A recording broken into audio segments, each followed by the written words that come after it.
Selamat datang di channel Simar Imam. Sembari mendengarkan tinggalkan like dan komentarnya bosku.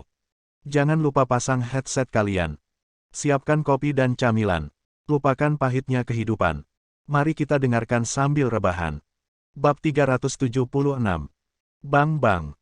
Renault bertepuk tangan dan memandang Chen Feng dengan kagum, seperti yang diharapkan dari keputusasaan putih, dia benar-benar bisa memblokir peluru dengan senjata. Dia juga layak menjadi pedang putih di antara tiga senjata hebat. Dia terkena peluru penembak jitu dan mampu bertahan hidup tanpa tergores.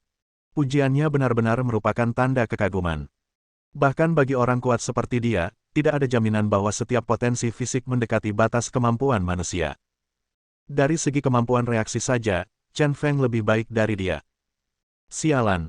Wajah Chen Feng segera menjadi gelap setelah diserang secara diam-diam. Penembak jitu ini adalah seorang ahli, dan penembakannya barusan sangat rumit. Sepertinya ada sekelompok musuh yang kuat di luar. Renault melanjutkan, ketika saya mendengar bahwa orang yang datang ke negara A kali ini adalah Anda, keputusasaan putih, manajemen senior perusahaan memberikan perhatian khusus padanya. Mereka tidak hanya mengirim saya ke sini secara langsung, mereka juga meminta saya untuk membawa pasukan dari dunia malam yang gelap. Anda melihatnya. Yinyan? Yang Yan adalah gelombang serangan pertama, dan sekarang di luar adalah grup tentara bayaran baja peringkat 22 dari Korps Xingyao. Tambahkan Renault, dengan barisan seperti itu, saya kira Anda mungkin sudah mati. Legenda keputusasaan putih akan segera berakhir. Chen Feng memutar matanya sedikit dan tampak serius. Kelompok tentara bayaran baja. Dia telah mendengar tentang kelompok tentara bayaran ini. Selama perang dengan Irak, 8 orang yang selamat dari perang dari pemimpin pengawal baja, 100 orang Irak membentuk kelompok tentara bayaran baja ini setelah jatuhnya kekuasaan negara. Ini sangat mirip dengan kelompok tentara bayaran mata darah. Masing-masing dari mereka adalah pejuang maut yang telah mengalami ratusan pertempuran, dan kapten mereka Saladin adalah pembunuh berdarah besi yang sangat menakutkan. Dia pernah membunuh lebih dari 30 tentara musuh dengan tangan kosong tanpa terluka sama sekali. Kemampuan bertarungnya tidak normal, dan dia memiliki reputasi yang hebat di Asia Barat.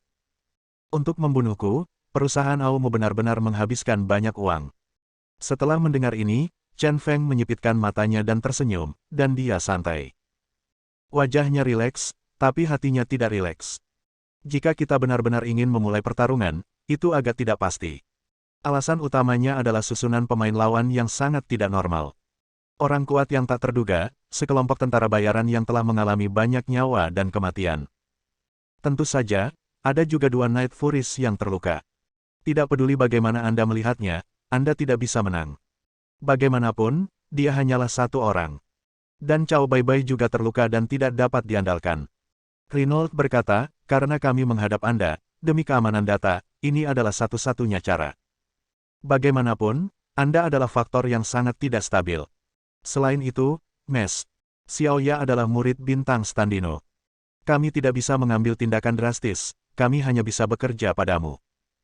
Sekarang kami telah berupaya, kami harus membunuh dengan 1 serangan. Awalnya saya berpikir bahwa 2 bersaudara Yinyan dan Yang Yan setidaknya akan terluka parah tidak peduli apapun yang terjadi. Kemunculan Anda, Tuan Cao Baibai, sungguh di luar dugaan. Namun, apa yang harus berakhir, perusahaan AOE kami akan membunuh Anda. Suasana langsung menjadi tegang dan mematikan. Di tangan kanan Chen Feng, dia memegang pedang putih itu erat-erat.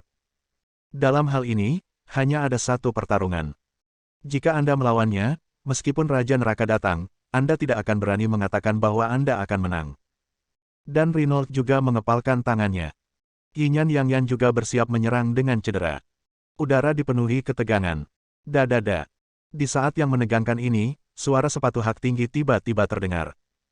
Tuan Reno, nada bicara Anda sangat kuat. Di wilayah saya, bukan Anda yang berhak memutuskan apakah Anda boleh membunuh orang atau tidak. Saya melihat tubuh merah montok dan anggun berjalan ke dalam ruangan sambil mengayunkannya pinggulnya dan menggoyangkan pinggulnya. Dia memiliki wajah menawan, sosok seksi, misterius dan mendominasi, siapa lagi jika bukan Huota. Chen Feng tidak bisa menahan diri untuk sedikit rileks, sekarang ada banyak kegembiraan. Tapi apa yang terjadi? Mengapa kamu menjadi pria yang setengah matang? Akhirnya ada sedikit kerutan di wajah Renault. Dia secara alami mengetahui Huota, dan dia juga mengetahui status menakutkan wanita di Austria ini. The Flame of Desire memang pantas didapatkan. Namun, demi Chen yang gila, apakah Mes Huota benar-benar ingin menjadikan perusahaan AOE kita musuh? Sepertinya kita tidak pernah punya konflik. Begitu kita menjadi musuh, Nona Huota belum tentu mampu menanggung akibatnya. Kata Renault dingin, dengan nada ancaman yang kuat. Huota mengenakan gaun merah seksi dan bibir merah menyala, yang benar-benar terlihat seperti bola api. Dia tersenyum dan berkata, konflik. Memang benar tidak ada hal seperti itu sebelumnya, tetapi hari ini saya tidak bisa mengatakan itu. Apakah Tuan Renault berpikir bahwa 4 pria di bawah yang Anda lumpuhkan pantas mendapatkannya? Untuk memberi Chen Feng hal yang tidak berguna. Dalam lingkungan yang tidak terganggu, dia menutup hotel. Namun, Renault memblokir keempat anak buahnya di hotel dan melukai mereka semua, menggunakan metode yang kejam. Tidak peduli bagaimana kau melihatnya, ini adalah sebuah masalah. Chen Feng mengambil kesempatan untuk mengipasi api dan berkata, tergantung pemiliknya yang memukuli seekor anjing. Ini jelas sebuah provokasi. Renault mendengus dingin, tidak menganggapnya serius, dan berkata gayung bersambut, apakah mereka tidak pantas mendapatkannya? Aku tidak membunuhnya karena menghalangi jalanku, aku sudah memberimu wajah. Mendengar ini, Huota tidak menyerah, dan sudut mulutnya melengkung ke dalam. Busur seperti pisau. Dia tersenyum menawan dan berkata, itu berarti tidak perlu membicarakannya. Kalau begitu, mari kita hidup atau mati sesuai dengan kemampuan kita sendiri. Meskipun dia tersenyum, ada niat membunuh yang kuat yang tersembunyi di dalam. Tanpa diduga, Huota sangat tangguh. Renault merenung sejenak sebelum berkata, saya tahu bahwa Nona Huota juga merupakan master tersembunyi, tetapi bahkan jika Anda dan Chen Feng bergabung, Anda bukanlah lawan kami. Jika Nona Huota bersikeras saat mencoba, aku akan dengan senang hati menemanimu, tapi sayang sekali kecantikan seperti itu telah kehilangan kecantikannya. Dia bergabung dengan Steel Mercenary Group, dan bahkan jika Chen Feng menambahkan api tower, dia pasti bukan lawan mereka. Menghadapi ancaman tersebut, Huota tetap bergeming dan berkata sambil tersenyum, saya sudah lama mendengar bahwa perusahaan AOE memiliki 3 penegak hukum utama, semuanya telah mencapai tingkat orang kuat dan memiliki kekuatan tempur yang luar biasa. Mungkin sulit untuk melawanmu sendirian. Kemenangan atau kekalahan, tapi ini adalah negara A, wilayahku, hidup dan mati ditentukan olehku, bukan kamu. Wajah Huota segera menjadi gelap, dan dia tiba-tiba mengeluarkan pistol dari pahanya yang indah. Dengan suara, bang, sebuah tembakan dilepaskan ke udara. Segera, suara langkah kaki yang kuat terdengar, dan sekelompok pria berpakaian hitam menghalangi koridor. Tak hanya itu, di tempat bertingkat tinggi itu, saya bisa mendengar semburan teriakan dari bawah. Huota mengetuk jendela dan membuka tirai. Dia memiliki punggung yang anggun dan berkata kepada Renault tanpa menoleh ke belakang, Tuan Renault, Anda dapat datang dan melihat. Anda masih memiliki orang-orang yang Anda bawa. Bisakah Anda pergi dari sini? Renault, Chen Feng, Cao Baibai dan Yin Yanyang Brothers yang semua datang ke jendela. Melihat ke bawah, saya terkejut. Saya melihat kerumunan orang berdiri di depan pintu hotel yang awalnya kosong. Semua pria berbaju hitam. Saya memperkirakan secara kasar setidaknya ada 4 hingga 500 orang. Huota tersenyum dan berkata, jika Tuan Renault memiliki kemampuan, bunuh mereka semua. Ngomong-ngomong, masing-masing dari mereka memiliki senjata dan beberapa senjata berat yang sangat merusak. Saya suka adegan besar. Kita bisa bersenang-senang. Chen Feng diam-diam bersukacita, wanita ini hanyalah seorang panglima perang kecil. Begitu banyak orang yang membawa senjata, termasuk senjata berat, bahkan Steel Mercenary Group plus Renault harus mempertimbangkannya. Wajah Renault tiba-tiba menjadi gelap, dan dia mengutuk Huota ribuan kali di dalam hatinya. Wanita gila ini hanyalah seorang psikopat. Apakah begitu banyak orang yang akan memberontak?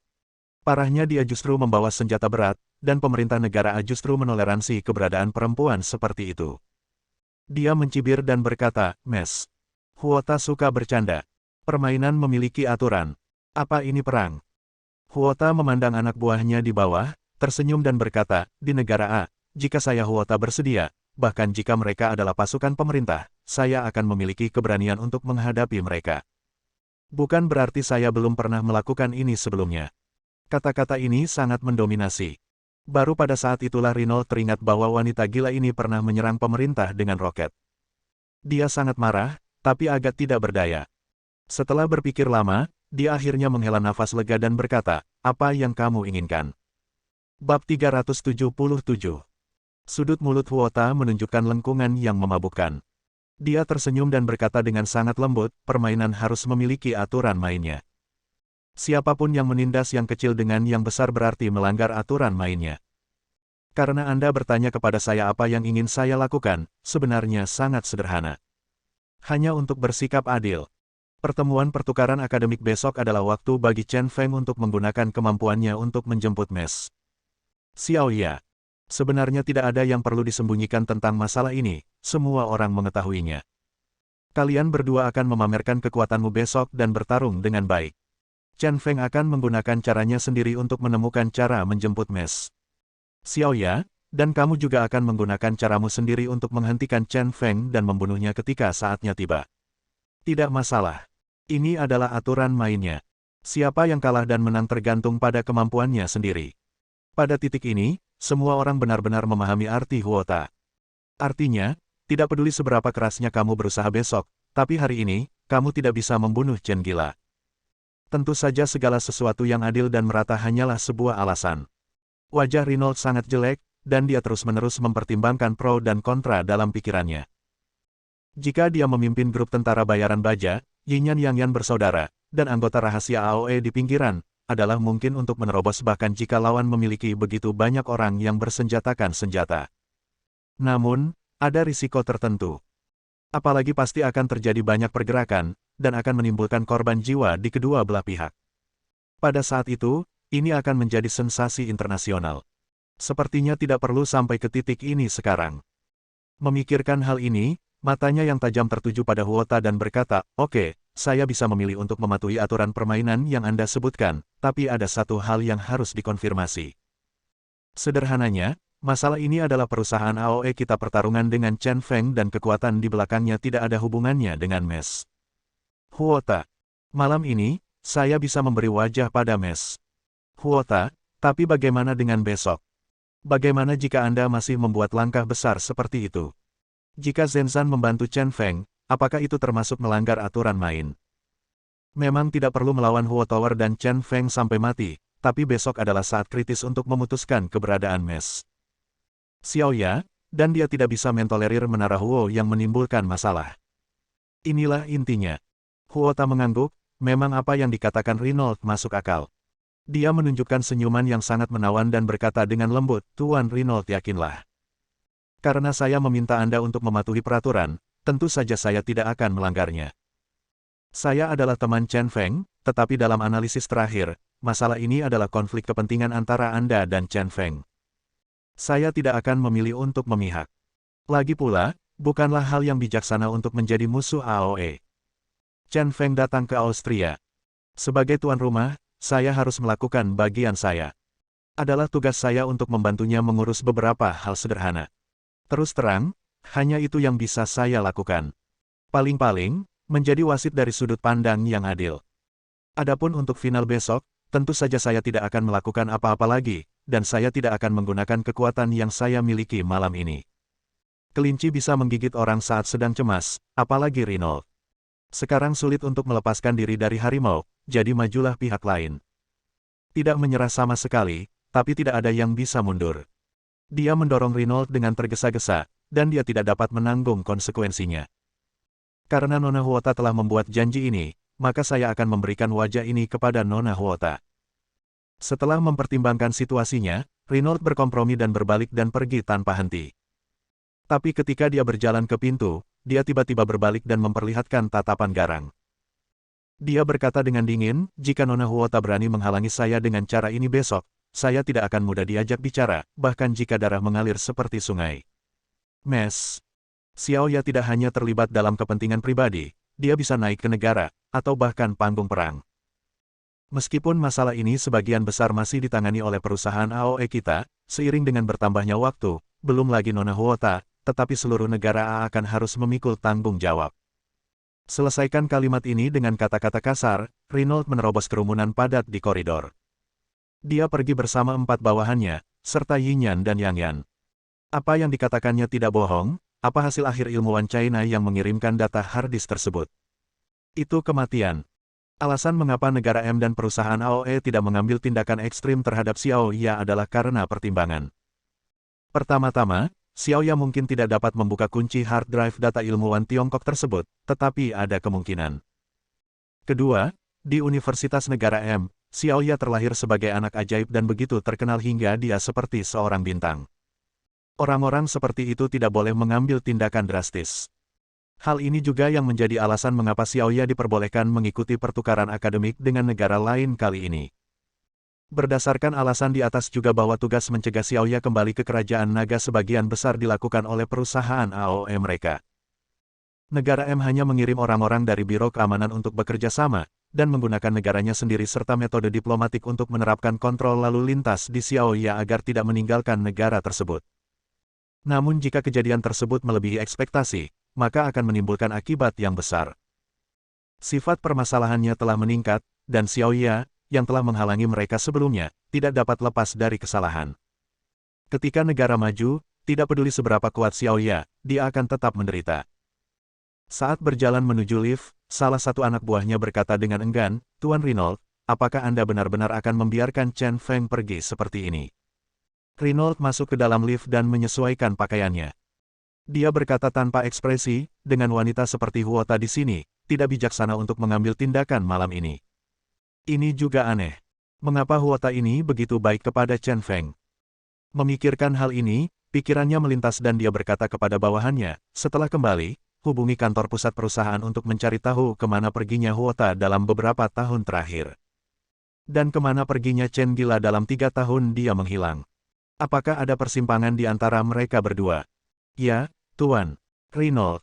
Seorang pria berpakaian hitam mengangguk. Lift turun perlahan. Reynolds memandang Yin Yan dan Yang Yan yang sedih dan berkata, "Kamu telah mencoba yang terbaik. Aku tidak akan menyalahkanmu. Katakan padaku, bagaimana rasanya melawan Chen Gila ini? Orang ini bukan seorang Night Fury, tapi dia begitu dipuji sehingga dia disebut keputusasaan putih. Apakah menurutmu dia memiliki kekuatan?" Yin Yan dan Yang Yan saling memandang. Yin Yan berkata, "Sejujurnya, kekuatan orang ini seharusnya lebih tinggi dari aku dan kakakku. Tapi jika aku dan kakakku tidak terluka, kita bisa bertarung bersama. Kekuatan orang ini tidak boleh sekuat yang kuat, tapi terbaik di antara para master. Jadi, kami merasa bahwa kekuatan keputusasaan putih harus mendekati 50 Night Furies, tetapi tidak di atas 50.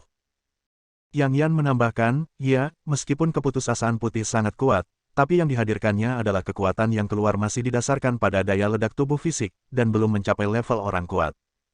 Reynolds mengangguk dalam diam, dalam hal ini, akan lebih mudah untuk ditangani. Bagaimanapun, dia benar-benar pria yang kuat. Dengan cara ini, meski dia sendirian, dia bisa mengalahkan Chen Feng. Belum lagi dukungan dari Steel Mercenary Group. Cao Baibai dan Yin Yan Yang Yan bertarung dengan berat 8 pon 80 liang, dan mereka tidak takut. Oleh karena itu, selama menara api tidak menimbulkan masalah besok, Chen Feng tidak mungkin mengambil Xiaoya. Ikuti perintah saya dan berkomunikasi dengan orang-orang dari Biro Keamanan ketika Anda kembali. Minta mereka untuk menggunakan pemerintah Austria besok. Tidak peduli cara apa yang mereka gunakan, mereka tidak boleh membiarkan Huota membuat keributan lagi besok. Juga, tenaga kerja harus diatur di bandara, terminal bus, dan stasiun kereta besok, dan bersama dengan orang-orang dari Biro Keamanan, kita harus memastikan bahwa Xiaoya tidak bisa meninggalkan negara itu, bahkan Melbourne. Beritahu Steel Mercenary kelompokkan itu mulai saat ini, dengan mereka menggantikan orang yang diam-diam mengawasi Xiaoya, dan mereka tidak boleh membiarkan Xiaoya menghilang dari pandangan mereka. Bahkan jika dia mandi atau pergi ke toilet, dia tidak bisa kehilangan pandangan tentang dia. Reynolds berkata dengan tegas, "Kali ini perusahaan menyerahkan masalah yang begitu penting kepada jika Anda melakukannya untuknya, dia harus memastikan bahwa itu sangat mudah." Bab 378. Setelah Reynolds pergi, Huota melepaskan tembakan lagi ke langit-langit. Orang-orang yang berkerumun di koridor tiba-tiba berpencar. Baru kemudian Chen Feng rileks, berbaring dan berkata, "Mereka akhirnya pergi. Saya berpikir untuk pergi berbelanja kali ini, tapi sekarang bagus. Saya bisa tidur nyenyak." Huota berjalan ke arah Chen Feng dan terus menggambar lingkaran di dada Chen Feng dengan jari tangan kanannya. Ada gelombang gelap di matanya, dia tersenyum menawan, dan berkata dengan sangat menawan, "Saya telah banyak membantu Anda, mengapa Anda tidak menemani saya sekali di malam hari untuk berterima kasih kepada saya?" Menghadapi mata yang berapi-api, Hak Chen Feng tangannya, tiba-tiba dia mengambil Huota dari pinggangnya. Dan menempelkan daging lembut menawan itu erat-erat ke tubuhnya. Wajahnya sangat dekat dengan menara api, dan dia dapat dengan jelas merasakan pandan berhembus dari mulut menara api, dan gelombang wangi dengan lembut menamparkan kulitnya. Kamu tahu betapa tidak normalnya kebugaran fisikku. Dalam aspek itu, aku bahkan lebih seperti binatang buas. Apakah kamu benar-benar ingin bermain api? Kata Chen Feng sambil meletakkan tangan kanannya di pinggang Huota, meremasnya. Wanita ini memang yang terbaik, tubuhnya yang lembut seperti ular tanpa tulang membuat orang jatuh cinta padanya. Wow! Mata Huota bersinar dan dia berkata dengan semangat, jika bukan karena binatang yang benar-benar gila, dia tidak akan bisa naik ke tempat tidurku. Biarkan aku merasakan betapa beraninya kamu malam ini. Keduanya kata mereka. Rasanya seperti kayu kering bertemu dengan api yang berkobar, dan tubuh mereka bergesekan tanpa sadar. Rindu, rindu membara. Ahem. Cao Bai-Bai, yang diabaikan, sedikit malu dan terbatuk dengan cepat. Batuk ini seperti baskom berisi air yang dituangkan ke atas api. Mendengar batuknya, Chen Feng tiba-tiba mendorong menara api yang melilitnya. Dia melihat kembali ke arah Cao Bai-Bai dan kemudian berkata sambil tersenyum, sungguh, ada hal penting yang harus dilakukan besok, tapi kita tidak bisa bermain sampai kaki kita lemah besok pagi dan kita tidak bisa berbuat apa-apa. Ini sangat jelas. Sudah menolak ajakan bermalam bersama Huota. Mata Huota penuh kekecewaan, dan dia menatap tajam ke arah Cao Bai-Bai. Itu semua kesalahan monster berkepala runcing ini karena merusak perbuatan baiknya. Pada saat ini, minatnya menurun tajam. Dia juga tahu bahwa acara besok sangat penting bagi Chen Feng, jadi dia tidak memaksakannya, tetapi berkata, oke, setelah menyelesaikan urusanmu, kita harus meluangkan waktu untuk bertarung dengan baik. Mari kita akui kekalahan dulu. Dia tersenyum, menjilat bibirnya dengan lidahnya dengan menawan dan berkata, aku akan membuatmu mustahil untuk bangun dari tempat tidur. Mendengar ini, Chen Feng terus merasa lemah. Untuk misi ini, bisa dianggap mengkhianati Huota. Jebakan kecantikan dan trik lainnya adalah triknya untuk memenangkan hati orang lain, tapi dia menggunakannya. Jika Anda pergi misi dan kehilangan keperawanan, itu tidak sebanding dengan kerugiannya. Dia tersenyum dan berkata, oke, sudah beres, aku akan tinggal bersamamu sampai akhir suatu hari nanti. Bodohi saja dia bisa membodohimu untuk sementara waktu. Huota kemudian mengayunkan pinggulnya dan berjalan keluar.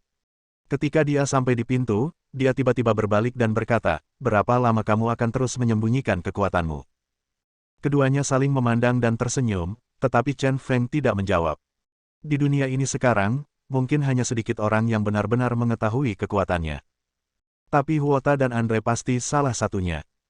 Justru karena kedua orang ini mengikutinya dan melarikan diri dari Teluk Guantanamo dan menyaksikan keajaibannya menembus pertahanan penjara yang menakutkan, maka mereka mencurahkan seluruh upaya mereka untuk membantunya.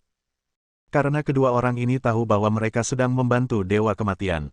Dibandingkan dengan Dewa Kematian, segala hal lainnya tampaknya tidak begitu penting. Dengarkan Nona Huota, apakah Anda menyembunyikan kekuatan Anda? Cao Bai-Bai bertanya tidak percaya setelah Huota pergi. Kekuatan Chen Feng saat ini sudah cukup abnormal. Ada juga yang bersembunyi, bukankah itu bertentangan dengan kehendak surga? Dia tidak percaya.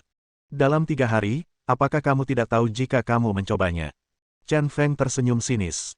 Alasan mengapa dia menyembunyikan kekuatannya adalah karena dia tidak punya pilihan selain melakukannya. Tidaklah cukup bagi orang luar untuk memahaminya. Cao Bai-Bai tiba-tiba merasakan perasaan yang tak terduga, dan terlebih lagi, dia merasa belum pernah melihat melalui Chen Feng. Jika kamu benar-benar gigih membalas dendam, pergilah ke kerajaan Naga Qinzi dan tunggu aku dalam 3 hari. Aku pasti akan kembali, dan aku akan memuaskanmu dan melawanmu. Setelah menguap, Chen Feng berjalan kembali ke kamar. Tapi Cao Bai-Bai berdiri lama sekali di ruang tamu. Keesokan paginya, matahari bersinar terang dan langit cerah. Lingkungan di negara A memang bagus, membuka jendela dan segarnya udara pagi akan langsung membuat Anda bersemangat. Chen Feng menggeliat dan mengeluarkan ponselnya untuk memeriksa waktu. Saat ini sudah pukul 7:30, dan masih ada 1,5 jam sebelum pertemuan pertukaran akademik Xiao Ya pada pukul 10. Dia berjalan ke pintu berikutnya dan membuka kamar Cao Bai-Bai, hanya untuk menemukan bahwa ruangan itu kosong. Orang ini sangat penurut. Diperkirakan pihak lain berangkat semalaman dan benar-benar pergi ke China untuk menunggunya. Orang jujur seperti ini mudah untuk dihadapi. Setelah sarapan sederhana, Chen Feng tiba di Universitas Melbourne sekitar pukul 9. Layak menjadi universitas terkenal di Austria, dan seluruh sekolah penuh dengan suasana klasik yang kuat. Semua bangunannya seperti kastil berwarna abu-abu putih. Penghijauan sekolah juga sangat baik, terdapat halaman rumput yang luas di depan hampir semua ruang kelas. Banyak siswa yang duduk berkelompok di halaman rumput sambil mengobrol, dan suasananya menyenangkan. Banyak juga siswa yang memakai headphone untuk mengisolasi diri dari dunia luar sambil menatap buku tebal. Chen Feng tiba-tiba mengeluarkan sepasang kacamata berbingkai hitam dan sebuah buku di bawah lengannya. Buku ini adalah sejarah singkat waktu, sangat baru. Dia belum terlalu tua, dan dia mengenakan jeans sederhana dan t-shirt. Dia berbaur dengan para siswa, tapi tidak ada yang aneh dari dirinya. Saat dia berjalan, matanya menatap tajam ke sekeliling. Segera diketahui bahwa ada 8 orang luar biasa di antara para siswa. Kedelapan orang ini semuanya memiliki rasa ketekunan militer, berdiri tegak dan khusyuk. Salah satu dari mereka sedang bersandar di pohon besar sambil menatapnya. Pria ini memiliki mata yang dalam, alis berbentuk pedang, wajah galak, dan aura kuat dalam dirinya yang membuat orang merasa tidak bisa didekati. Sikap dan temperamen 8 orang ini sangat mirip. Chen Feng diam-diam mengira bahwa sebagian besar dari 8 orang ini adalah anggota Steel Mercenary Group. Dan orang yang bersandar di pohon ini pastilah pemimpin mereka, Saladin. Lingkungan sekitar masih dipenuhi dengan tawa para siswa. Di bawah suasana santai dan sederhana ini, ada gelombang arus bawah yang mematikan. Tetapi para siswa itu tidak tahu sama sekali. Chen Feng mengabaikan pihak lain dan berjalan langsung ke gedung pengajaran utama, yang seperti gereja.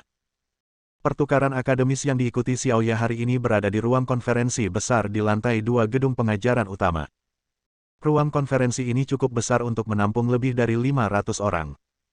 Dia diam-diam masuk melalui pintu belakang. Ruang konferensi jarang diisi hanya oleh 1 atau 200 orang. Seorang siswa laki-laki berada di podium, menunjuk data di proyektor dan membicarakan sesuatu. Penonton sangat kooperatif, tidak hanya mendengarkan dengan seksama, tetapi juga bertepuk tangan dari waktu ke waktu.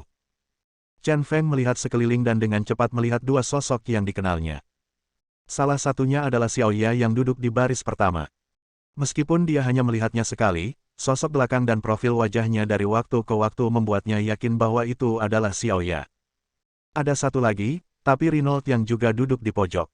Rambut putihnya sangat mencolok dan tidak pada tempatnya di kelas. Dia menyilangkan tangan di dada dan tersenyum menghina pada Chen Feng. Bab 379. Chen Feng tidak menganggapnya serius, tetapi mengambil salinan A Brief History of Time dari tangannya dan meletakkannya di atas meja. Dia membuka halaman pertama, menekannya, dan berpura-pura membacanya. Sekilas, dia terlihat seperti murid yang baik di abad ke-20. Waktu berlalu sangat cepat, sudah pukul 10, dan sekitar 300 orang duduk di ruang konferensi satu demi satu. Sebagai penyelenggara, University of Melbourne mulai mengundang mahasiswa Standino University ke atas panggung untuk foto bersama. Yang paling mempesona di antara mereka adalah Xiaoya, sebagai mahasiswa bintang di Universitas Standino, ia memiliki banyak pengagum yang berfoto dengannya. Xiaoya jelas tidak cocok menjadi pusat perhatian, dan dia merasa sedikit gugup dan malu. Beda di luar negeri. Di Kerajaan Naga, pemimpinnya harus diperkenalkan di awal, dan langkah terakhir adalah mengambil foto grup, tapi di sini, sebaliknya, langkah pertama adalah mengambil foto grup. Chen Feng gumamnya, kebiasaan di berbagai tempat tidak sama. Usai foto bersama yang diiringi tepuk tangan meriah, seorang dekan University of Melbourne memberikan sambutan untuk menyampaikan sambutannya di Standino School. Setelah itu, mereka membicarakan beberapa masalah akademis, banyak istilah yang belum pernah didengar Chen Feng. Tak lama kemudian, siswa dari kedua sekolah memberikan sambutan.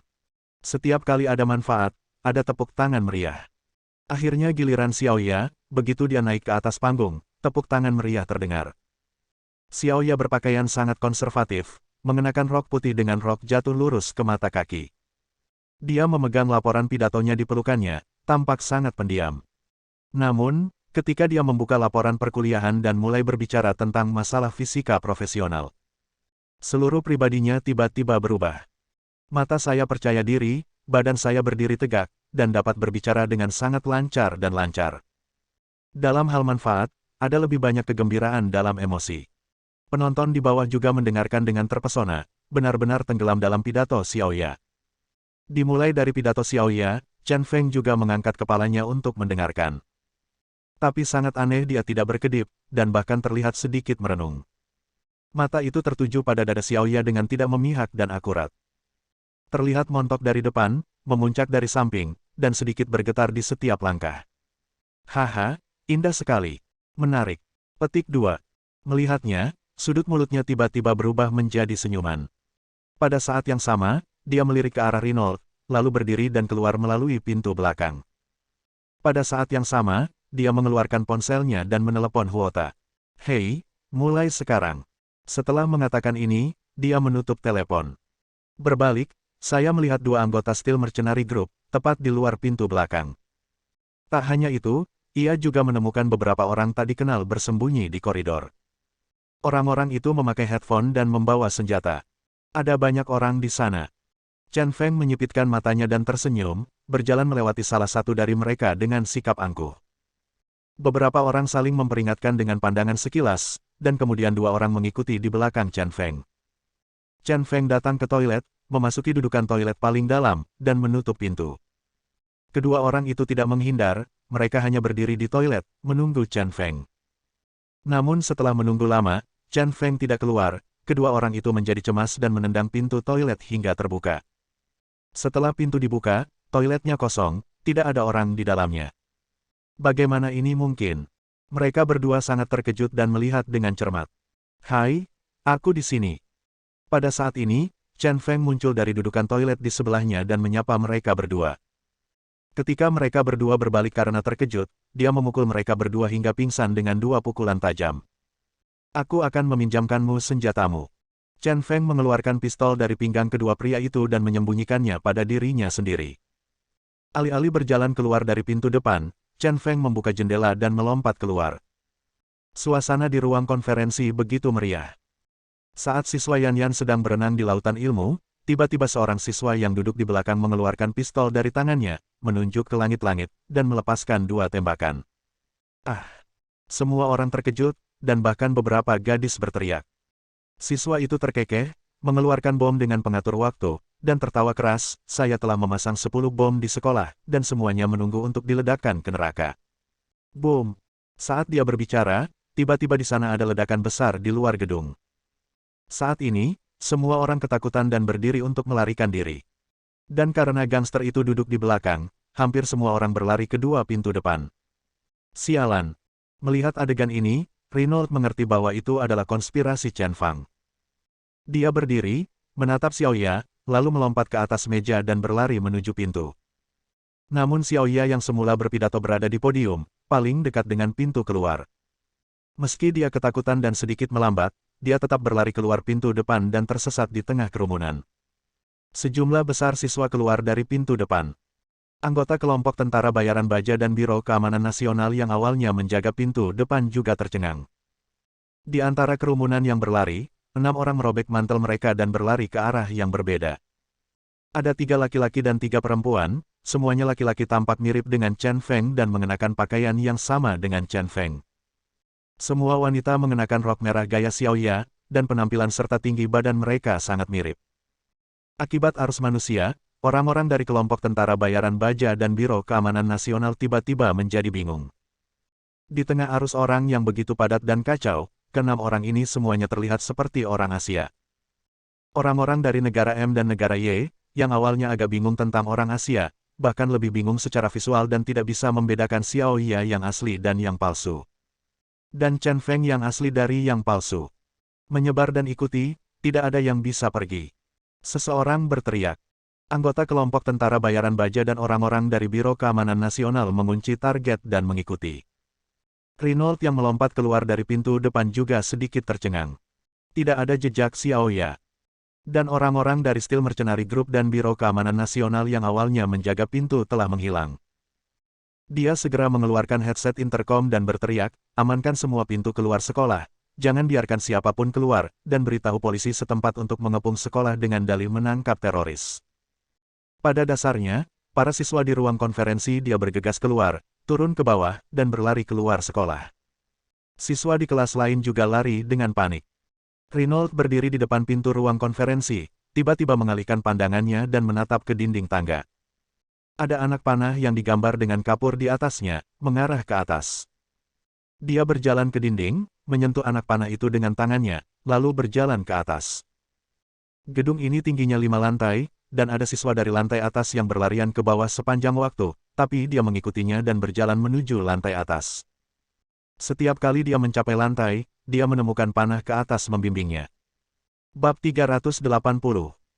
Sesuai kesepakatan sebelumnya dengan Chen Feng, Xiaoya tidak memilih turun setelah meninggalkan kelas, melainkan menaiki tangga melawan kerumunan. Tubuhnya kurus dan dia hampir dirobohkan oleh kerumunan yang bergegas. Tiba-tiba, sebuah lengan kekar menariknya. Dia mengangkat kepalanya dan melihat Chen Feng menyipitkan matanya dan menunjukkan senyuman hangat. Ayo pergi, aku akan membawamu keluar dari sini. Meskipun Chen Feng berpakaian seperti pria sejati, dia tidak memiliki gen pria sejati sama sekali. Dengan satu upaya, Xiaoya dipeluk untuk melindunginya. Agak mendominasi dan kasar. Dia hampir mengangkat Xiaoya dan naik ke atas melawan arus orang. Xiaoya tidak melawan, tapi bersandar di pelukan Chen Feng. Dia meletakkan sikunya di dada dan tersipu. Ini pertama kalinya aku dipeluk begitu erat oleh seorang pria. Saya harus mengatakan bahwa pria ini, yang tampaknya tidak terlalu tinggi, terlalu kuat. Dia sebenarnya ingin bersandar di dada Chen Feng. Semakin jauh Anda naik, semakin tidak ramai. Chen Feng membawa Xiaoya langsung ke lantai 5 dan menaiki tangga menuju atap. Setelah naik, pintu menuju puncak gedung terkunci. Chen Feng menurunkan Xiaoya, dan setelah memainkan tangannya beberapa kali, kunci pintu terbuka. Ahli pemetik kunci kecil itu kembali memamerkan kekuatannya. Ayo pergi. Ketika dia membuka pintu, angin sejuk bertiup masuk, menyebabkan pakaian Chen Feng bergerak sedikit dan gaya rambutnya tergerai. Dalam sekejap, di bawah sinar matahari yang miring, profil wajahnya terlihat begitu tampan hingga tak bisa dikendalikan. Xiaoya, sebaliknya, bahkan lebih terkejut. Kenapa kamu begitu tercengang? Ayo pergi. Setelah mengambil beberapa langkah dan melihat Xiaoya berdiri di sana, Chen Feng berbalik lagi, langsung meraih tangan Xiaoya dan menariknya ke atas atap. Dan mata Xiaoya masih sedikit kusam. Ketika kami sampai di puncak gedung, tiba-tiba terlihat jelas bahwa bagian atas lantai 5 tampak seperti lapangan sepak bola yang luas. Setelah membawa Xiaoya ke dinding, Crazy Chen melepaskannya. Dia mengeluarkan setengah bungkus rokok Monkey King dengan tangan kanannya, mengayunkannya ke atas, dan salah satunya terbang langsung ke mulut Chen Feng. Li Liang menarik napas dalam-dalam, lalu bersandar ke dinding dan melirik ke halaman yang kacau. Dia tersenyum dan berkata, Nona Xiaoya, mari kita tunggu di sini dan lihat kegembiraannya. Xiaoya juga terus dipegang oleh Chen Feng. Dia terus memerah. Dia menundukkan kepalanya, menyesuaikan kacamatanya dengan malu-malu, dan bertanya dengan rasa ingin tahu, tunggu apa lagi? Bukankah kita sedang mencari kesempatan untuk pergi? Melihat penampilan Chen Feng yang tenang dan santai, dia sedikit bingung. Bukankah sebaiknya kita memanfaatkan kekacauan ini dan pergi? Kenapa datang ke atas gedung? Hampir tidak ada jalan keluar dari sini. Rokok sudah tergantung di sudut mulut Chen Feng. Dia menyipitkan matanya dan berkata, tunggu beberapa orang dan pergi begitu saja. Ini tidak akan menyenangkan. Xiaoya bahkan lebih terkejut dan tidak bisa memahami pikiran Chen Feng sama sekali. Namun, dia tidak punya pilihan selain menunggu bersama Chen Feng. Pada saat ini, Chen Feng tiba-tiba mengangkat matanya, menatap Xiaoya dan bertanya, karena kamu tahu bahwa sangat berbahaya untuk kembali ke kerajaan naga, mengapa kamu masih bersedia melakukannya? Kamu jelas bisa menjadi warga negara-negara Anda dengan aman dan nikmati pendidikan tingkat tinggi. Harus dikatakan bahwa pilihan Xiaoya membawa risiko dalam hidupnya. Sebagai talenta kelas atas, ia harus dipertahankan oleh perlakuan murah hati dari negara lain. Setelah kejadian ini, Xiaoya pasti tidak lagi mendapat perlakuan baik dari negara lain, dan mungkin juga menghadapi banyak masalah. Inilah konsekuensi yang tidak bisa dihindari. Xiaoya menundukkan kepalanya dan berpikir sejenak, lalu berkata, ideku sangat sederhana, karena orang tuaku telah mengajariku sejak aku masih kecil bahwa darah kerajaan naga mengalir di tubuhku. Kampung halamanku ada di Naga Kingdom. Dimanapun aku berada di masa depan, aku pasti akan berada di sana. Kamu harus menghormati dan merawat tanah itu. Sebelumnya, seseorang menghubungi orang tuaku terlebih dahulu dan membantu orang tuaku menemukanku. Malam itu, ayahku memberitahuku bahwa dia paling menyesal dalam hidupnya. Masalahnya adalah meninggalkan tanah tempat dia dilahirkan, jadi kuharap aku bisa melakukan sesuatu untuk kerajaan naga. Aku memikirkannya sejak lama dan setuju. Profesor Lin Sueyuan Lin adalah seorang ilmuwan yang sangat saya hormati. Saya cukup beruntung bisa bekerja sebagai asistennya selama beberapa bulan. Karena kami berdua berasal dari kerajaan naga, dia merawat saya dengan baik dan mengajari saya semua yang dia miliki. Saya pengetahuan juga disublimasikan olehnya. Alasan mengapa saya setuju dengan ayah saya juga karena Profesor Lin. Saya bertanya-tanya mengapa orang-orang seperti ayah saya dan Profesor Lin telah meninggalkan Tiongkok selama bertahun-tahun, tetapi mereka masih begitu setia pada negara itu. Bahkan rela berkorban dan berkontribusi. Meski aku belum bisa sepenuhnya memahaminya, semua pasti terjadi karena suatu alasan, dan aku juga ingin memahami perasaan yang mengalir dalam darah. Wajah Xiaoya sedikit tergerak. Terlihat bahwa dia perlahan-lahan memulai jalur warisan. Chen Feng sedikit terharu ketika mendengar ini, dan mengangguk beberapa hal terukir di tulang dan tidak dapat diubah. Itu sudah ditakdirkan sejak lahir. Saya dapat memberitahu Anda dengan sangat bertanggung jawab, Kerajaan Naga adalah negara yang suci, kuno, dan hebat.